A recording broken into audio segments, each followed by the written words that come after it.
गंजी चुड़ैल कांता की चोटी भाग 2। पहले भाग में आपने देखा कि किस तरह चुड़ैल कांता के खूबसूरत बालों पर मोहित हो गई और आखिरकार जब कांता के बाल हमेशा के लिए गिर गए और वह गंजी हो गई तो चुड़ैल ने उसके द्वारा इस्तेमाल की जा रही नकली चोटी को भी छीन लिया। कांता बिना बालों के बड़ी दुखी रहती थी। हर समय अपने बालों को वापस पाने के लिए कोई ना कोई उपाय सोचती रहती थी। एक बार उसकी दादी, जो कि हिमालय पर्वत पर तपस्या के लिए गई थी, 14 सालों के बाद वापस आ गईं। इस समय दादी की उम्र 126 साल थी, लेकिन फिर भी उनका पूरा शरीर बच्चे की तरह स्वस्थ और ताकतवर था तथा उनके बाल आज भी काले थे। उनके लंबे लहराते बाल देखकर कांता उदास हो गई और दादी से लिपटकर फपक फपक कर रोने लगी। अपनी लाडली कांता को इस तरह रोते हुए देखकर दादी बोली, क्यों रे कांता, ऐसा भी क्या हो गया जो तू इस तरह रो रही है? सब कुछ ठीक तो है ना? क्या दामाद जी ने तुझे कोई कष्ट दिया है? हाँ, हमें समझ में आ रहा है। तेरा सिर देखकर सब समझ रही हूँ मैं। क्या यह दामाद जी के कारण हुआ है? अगर ऐसा है तो तुरंत मुझे बता, मैं तेरी समस्या का उपाय ढूंढती हूँ। कांता रोते हुए बोली, नहीं दादी, मेरी समस्या का कोई उपाय नहीं हो सकता। आप तो जानती हैं मैं अपने बालों को कितना प्यार करती थी। मेरे लंबे काले लहराते हुए बालों को देखकर एक चुड़ैल मेरे पीछे पड़ गई और आखिरकार उसने हमेशा के लिए मुझे गंजा बना दिया। दादी, जब बिना बालों का अपना चेहरा आईने में देखती हूँ तो मुझे बड़ी शर्म आती है। और यह कहकर वह फिर रोने लगी। दादी बोली, देख कांता, हिम्मत हार के रोने वाले हमेशा ऐसे ही रह जाते हैं। अगर तू जिंदगी में कुछ पाना चाहती है ना, तो तुझे हिम्मत से काम लेना होगा। चल, मैं तुझे एक उपाय बताती हूँ जिससे तेरे बाल हमेशा के लिए वापस आ जाएंगे और उस चुड़ैल को भी अच्छी सीख मिलेगी। मुझे बता तो, हुआ क्या? कांता बोली, दादी, चुड़ैल द्वारा मेरी दवाई में तेल मिला देने के कारण मेरे सर की बाल निकलने वाली सभी जड़ें पूरी तरह से जल गईं और अब मुझे कभी बाल नहीं आ सकते। इसलिए आपके दामाद ने बड़ी मेहनत से मेरे लिए असली बालों की एक चोटी खरीदी, लेकिन वह नालायक चुड़ैल वह भी मुझसे लेकर चली गई और मुझे अब अपना जीवन बिना बालों के ही गुजारना पड़ रहा है। मैं किसी भी तरह से अपनी चोटी वापस पाना चाहती हूँ। और यह कहकर कांता दादी से लिपटकर जोर जोर से रोने लगी। दादी ने उसे समझाते हुए कहा, अरे रोना बंद कर, जरा यह तो बता, ये चुड़ैल रहती कहाँ है? कांता ने कहा, दादी, वह पीपल के पेड़ पर रहती है और हमेशा मेरी नकली चोटी उसके सिर पर लहराती रहती है और मैं बिना चोटी की गंजी सबके सामने घूमती हूँ और सब मेरा मजाक बनाते हैं। उसका रोना बंद ही नहीं हो रहा था। कांता की दादी ने कहा, चल चल चुप हो जा, अब मैं तुझे उपाय बताती हूँ। कल हम दोनों ही पीपल के पेड़ के नीचे जाएंगे।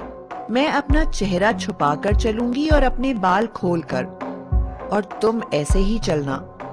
जब चुड़ैल मेरे बाल देखकर तुमसे पूछेगी कि यह कौन है, तो तुम कह देना कि तुमने अपने घर में बालों की देवी को बुलाया है।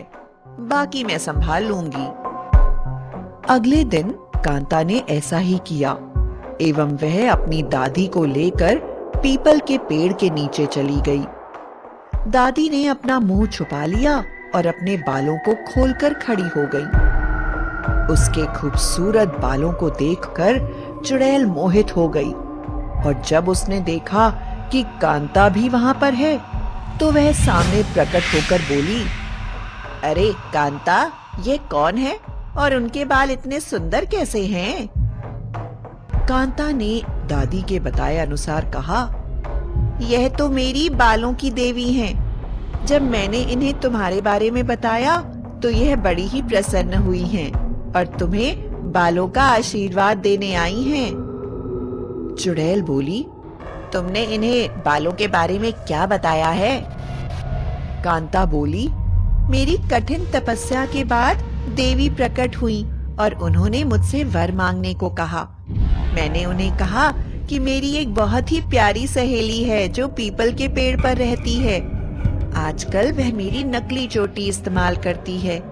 मैं चाहती हूँ कि आप उसे अपने समान ही असली बाल दे दीजिए। अब माता से एक ही वर मांगना था, इसलिए मैंने वह वर तुम्हारे बारे में मांग लिया। माता तुम्हें बाल उगाने की एक बहुत अच्छी दवाई देंगी, लेकिन उसके बदले में तुम्हें मेरी नकली चोटी मुझे वापस देनी होगी। चुड़ैल को तो सिर्फ बालों से मतलब था।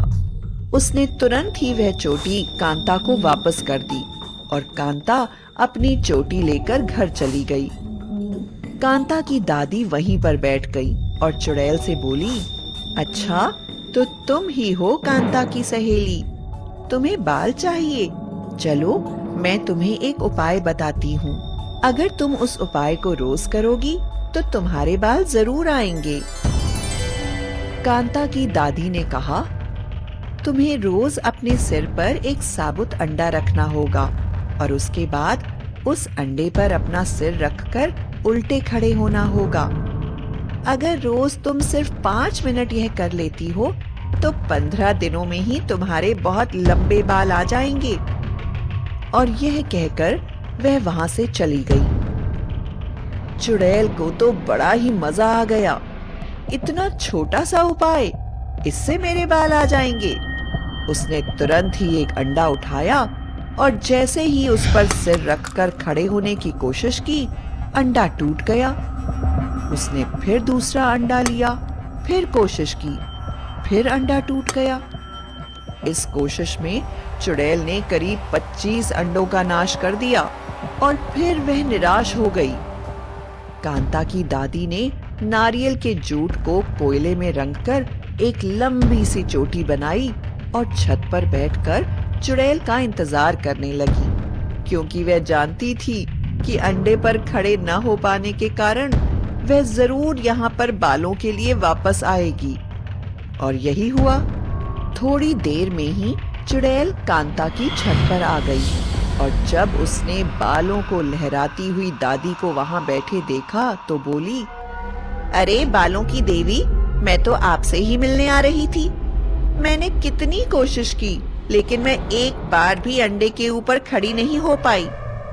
आप मुझ पर दया करिए और मुझे कोई दूसरा उपाय बता दीजिए। कांता की दादी ने झूठ मूठ मंत्र पढ़ने की एक्टिंग करी और अपनी साड़ी में छुपाई हुई जूट की बड़ी सी चोटी निकालकर चुड़ैल को दे दी और कहा, तुम इसे अपने सिर पर लगा लो। तुम कोई साधारण औरत नहीं हो। अब सुनो, तुम्हें साधारण औरत के बाल नहीं लगाने चाहिए। यह देखो, तुम्हारे लिए मैंने मजबूत बालों की चोटी बनवाई है। तुम इसे अपने सिर से चिपकाकर आराम से रहो। इसको लगाने के बाद तुम्हें फिर कभी बालों की चिंता नहीं करनी पड़ेगी। दूसरी बात, तुम जब चाहो अपने सिर की चोटी उतारकर इस पर सवारी कर सकती हो। यह झाड़ू का काम भी करेगी। बुद्धिहीन चुड़ैल बालों के मोह में यह भी ना समझ सकी कि उसे बुद्धू बनाया जा रहा है और आराम से उस चोटी को अपने सिर पर रखकर वहां से चली गई। इसके बाद में वापस वह कांता को परेशान करने कभी नहीं आई, बल्कि लोगों ने उसे कई बार अपने सिर पर जूट की चोटी लगाए घूमते देखा। कई बार वह अपनी चोटी पर बैठकर इधर उधर उड़ती भी नजर आ जाती। इतना ही नहीं, कई बार वह अपनी चोटी से ही सफाई करती हुई भी नजर आई। चुड़ैल खुशी से सबको बताती, यह चोटी मुझे खुद बालों की देवी ने दी है। देखो, एक ही चमत्कारी चोटी मेरे कितने काम कर देती है। मैं भला इंसानों की चोटी क्यों लूं? मैं तो अपूर्व सुंदरी हूँ। मुझे बालों की माता ने खुद यह बात बताई है। और अपने आप पर इतराती हुई जूट की चोटी लेकर अपना जीवन बिताने लगी और सब उसे देख देख कर हंसते। उसके पूछने पर हर जना उससे यही कहता, तुम्हारी चोटी जैसी किसी की चोटी नहीं, तुम तो सच में कमाल की हो। नकली चोटी मिल जाने के कारण कांता खुशी खुशी अपना जीवन बिताने लगी और फिर उसके बाद उसे किसी ने बिना बालों के नहीं देखा।